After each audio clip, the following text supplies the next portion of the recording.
Welcome back to another episode of Let's Talk Boxing. I'm Leti. I'm LB. And let's talk about the fight Hey, let's get that it. just happened. Yeah. We had Ryan Garcia, again out of Victorville, California. King Ryan. Versus Javier Fortuna out of the Dominican Republic. Yeah. And start me off with your thoughts on the fight. I thought it was a great performance from Ryan Garcia. Okay. I think that Ryan did exactly what he was supposed to do to get the people buzzing about that Tank fight.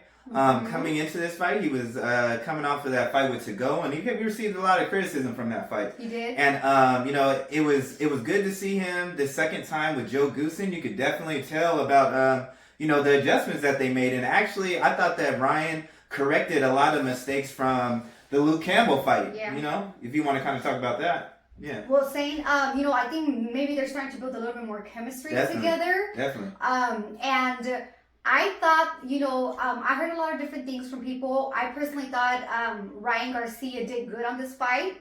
I think he looked a lot better for sure than the last fight. And like I had said in that conference, the pre-fight conference, I seen him a lot more focused and just a little bit more mature when it came to, the pre-conferences. Usually he would be talking a lot of smacking or whatever, but this time he seemed a little bit more like focused and in tune with himself. Definitely. I think he started off with a lot of jabs in the first round. I feel like that's all he was throwing. He had a few right hands here and there, but I know they had talked about him kind of having some even a little bit of PTSD because he got surgery on the right hand last fall. So I was gonna say that they just really had a good game plan. Ryan Garcia came with a good game plan, and like kind of some of the things that you talked about in the press conference where he was like, he felt comfortable, with southpaws because there's so many ways that knock them out. And you could just tell, just how comfortable he's gotten from when he fought Luke Campbell to where he was now.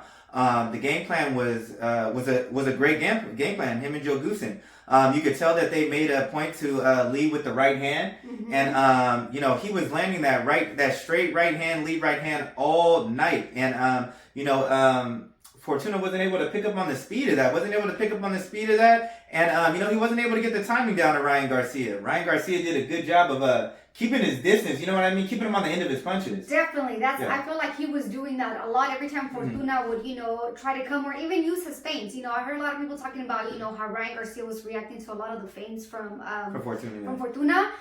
Even on that, like he was keeping him out, right away. Didn't even give him the chance to get in. And Fortuna, I don't think their game plan worked. Yeah, talk about the game plan. First, that it seemed like anyway. If you guys, didn't hear, it was I think after the third round that Fortuna went back to his corner, and his coach was like, "Hey, remember, stay calm. This is the end of third round. We're going to the fourth one. Stay calm and just, chill." And he was telling him wait. He just kept telling him to wait. He was telling him to wait. So I think their game plan was to try to, tire Ryan out, and just wait for Fortuna to turn up towards the end of the rounds. And at first we were like, remember we were talking about like, why isn't Fortuna throwing a lot? Like he was just moving a lot more in the ring than what I thought. I thought Fortuna was going to stay in the pocket with Ryan and just, fight him, box him. Yeah, and to kind of go off of that game plan, it definitely seemed like he was, the game plan was to kind of box Ryan in the beginning and kind of get Ryan comfortable because Ryan in the past is known to get comfortable and kind of relax on defense. But in the process of him waiting for that time to happen, he was getting cut, and so he almost didn't make it to where it seemed like that they wanted him to turn it on. And so by the time that it seemed like they were ready to turn it on, he had already been beat up. And Ryan did a good job of mixing up his punches. Ryan not only was throwing, he definitely did throw his jab a lot more in this, in this fight that you said, and he was really using the jab as a rangefinder as well. And just to show how special Ryan was, he dropped him 3 different times with 3 different punches. We saw him to the body, we dropped him to the body, and then we saw him, drop him with that left hook. Drop him to the body with that Luke Campbell. Ryan kept saying, he was trying to give me with the Luke Campbell, I think it was the overhand that Fortuna was trying to do, but Ryan caught him with that left to the body. And it's crazy because we were, hearing after the third round, what the corner was telling Fortuna, stay calm, whoop your whoop, not yet, don't turn up. And then on the fourth round, Ryan knocks him down. And that's when we said, okay, bro, that whatever plan you had, it's time to fight. It's time to fight. It's time to fight. I was like, there's no more waiting for for that. I'm like, because he wasn't gonna make it if he did that. Exactly. But yeah, Ryan, he did a good job. I remember in camp leading up to the fight, a lot of there was a video that was posted of Ryan Garcia, and a lot of people were critiquing his right hand, talking about it wasn't coming out right and everything like that. Uh-huh. And man, that lead right hand, that he was almost using his lead right hand like a jab.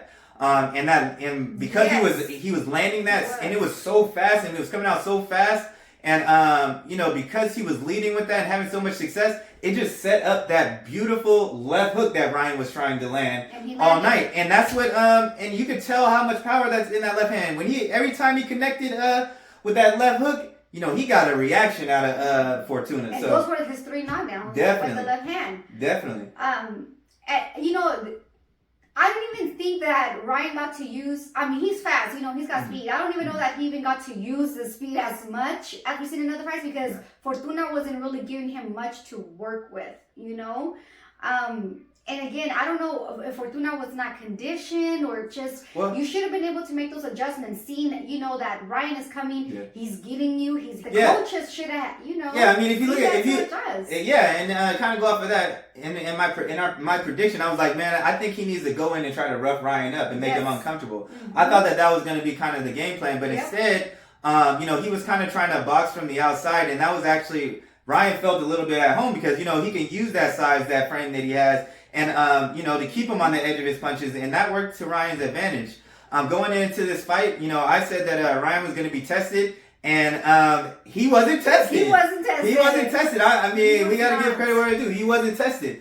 We saw Fortuna in the ring with Jojo Diaz last time. And Jojo Diaz got the win. But, it wasn't as a convincing of win as Ryan Garcia. Now they got different styles to make fights, but it was a great performance. We haven't seen Fortuna just dominated like that. But I think they said also like Fortuna was more. I know they said that he's in his prime right now, but I think he was more in his prime when he was with Jojo Diaz, because like I'm saying, Fortuna did not look good to me on the fight. And for you to say that, that's what I was been saying. I said he hasn't been looking good in his last 2 fights, and I don't think that Fortuna is in his prime. He's taken he's had better battles with earlier in his career, and he has lost his step. It seemed his conditioning seems to fall, and it seemed like Ryan Garcia's team was aware of that. Leading up into the fight, he goes, it seems like he tends to get tired in the later rounds, and he expects to get him out of there. Yeah. But kudos to Ryan. He's been talking all month about that he's gonna knock him out. He's gonna get the job done and look good doing it, and that's exactly what he did. He did. He looked comfortable in the ring. I feel like also, I know, usually when you hurt and you knock, your opponent down, when the opponent comes, he gets back up, it's like you're ready to ruffle him up and just like, give for the knockout. Yeah. And I think Ryan was really patient with that, He took his time. I was like, wow, okay, he's not trying to rush it, and he's really taking his time. And, Ryan, at the press conference, post-fight, he was talking about, I know that I heard him when I knocked him down, I was really patient with, with what I did afterwards. Yeah, and to kind of go off of that, he was. And to kind of go off of that, because if you look at his previous fight with Luke Campbell, and this is kind of what I talked about in the prediction, like, when he gets, sometimes when he gets him hurt, he tends to get wild and reckless and gets off balance. But you could tell this time he took his time. Mm-hmm. And so, I mean, and so when I look at this fight, I'm more so comparing it to the Luke Campbell fight. Because that fight with To-Go, that was, coming off a long layoff, first camp with Joe Goosen. And so for me to compare the Luke Campbell in this fight, he definitely made a lot of adjustments and definitely shows improvements. And that's what you want out of a young fighter. Yes. And I think he definitely got everyone buzzing back for that fight of Tank Davis. Yeah, I got chills. Look, you got little chills. Hey, Tank Davis. Oh my God, if that fight happens. Yeah. So let's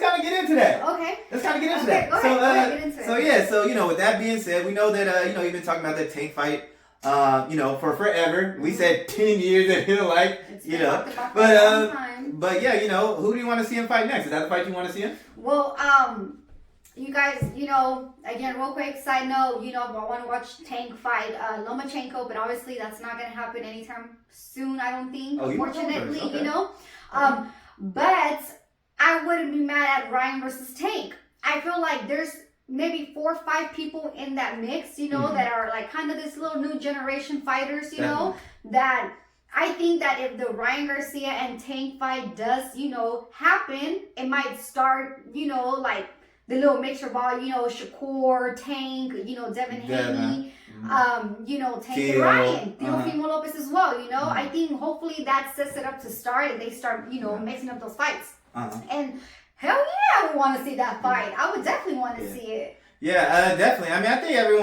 everyone's ready for that fight just for the simple fact that it's been promoted so long and it's been so much trash talk back and forth. I remember Ryan Garcia going on hotboxing with Mike Tyson and talking mad shit to Tank, talking about he gonna knock him out. And that's what Ryan does good. Ryan knows how to talk him up. Exactly. And so at that point, everybody thought the fight was gonna happen, but you know, the fight, you know, the politics of boxing kind of got in the way. And so, you know, I'm just hoping that this fight actually gets done finally. You know, both of them, you know, they have big personalities. Both of them have big followings. And I think it would be good for the sport of boxing. Now, if that fight doesn't happen, you know, the Tank Davis and Ryan, I would like to see the Devin Haney fight. And the reason for that is because, you know, prior to that, you know, Devin Haney, you know, Ryan Garcia was the mandatory for Devin's belt, you know, and they have a history of going back and forth. And, you know, he's been real critical of, you know, Devin Haney's performances, saying like what he would have done. And I think it's just time for that fight to happen as well. But, you know, that's a fight I would love to see. And with him already being the mandatory, being in the past, and a lot of people calling for that fight, and Ryan not accepting that fight, you know, I think that would be a good fight. The Devin versus Ryan. Man, I want to see any of the little mixtures mixed up. I'm not tripping at who fights. You know, as long as it's within that little mix, I will be happy to see it. Tank Davis did tweet out though right after he said, "I'll see y'all in December." See y'all in December. He always supposed to have and Ryan said in the post conference, he goes, "I wish you would be more deliberate." I would like that to be more deliberate too. Yeah, but Ryan did say, you know, I would like for it to happen. They were like, when? He goes, maybe in December, and I feel like that's why he said, you know, see you in December. But damn, that would be good, you know. And we're gonna save our predictions for another video. And then another thing, if that fight gets made, we know the stars is coming out. We looked at all the stars that were at Ryan Garcia's fight. And that Tank's fight as well. And that Tank's fight. You know, Tank had Madonna. Ryan Garcia, we saw him bring out McVeigh. He had Draymond Green. Jaylen Brown. Yep. So definitely, we know that would just be a massive fight. So you know. I wonder where that fight would be though. Vegas? I feel like it would have to be in Vegas. I feel like Vegas, LA. No, it can't be LA because that would be, you know, more towards Ryan's. Yeah, but Tank's fought in LA too, and so he actually fought in that same venue and sold more than Tank. But we won't get into the politics. You mean more than Ryan? Sold more than Ryan, but you know, so it could be over there. But yeah, that's definitely a fight. Those are the two fights that I would want to see. He did mention Teofimo Lopez.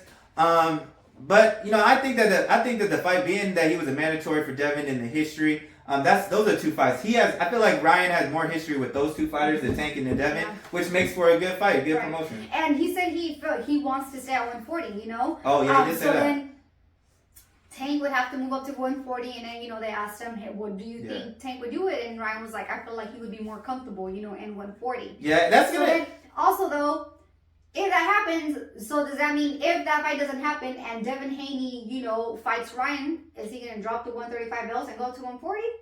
Oh yeah, Devin's already talked about that. He's already talked about moving up to 140 even before he was undisputed. I remember back in the day he was talking about taking a fight at 140 with Robert Easter. So, you know, he's or a Mikey Garcia. So, you know, he's willing to go up to 140, and at this point, you know, he's got all the belts, so, you know, I don't see him having a problem going up, you know, and he could lay off some of them sanctioning fees by moving up too. Cause damn, I bet they're expensive. Yeah.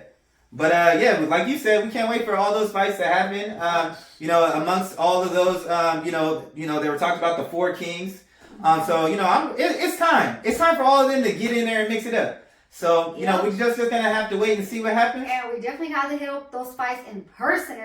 We gotta be there. We gotta be there. That's explosive right there. Yes. But that's all we got. Let us know who you guys would like to see the matchup. Yeah, definitely. Ryan, we want to hear what you guys Yeah, we definitely want to hear what you guys. Yeah, so let us know in the comments, what matchups you guys want to see for Ryan. Yeah. But that's all we got. So thanks for tuning in, y'all. And don't forget to like, comment, and subscribe. Or talk your shit. And we out.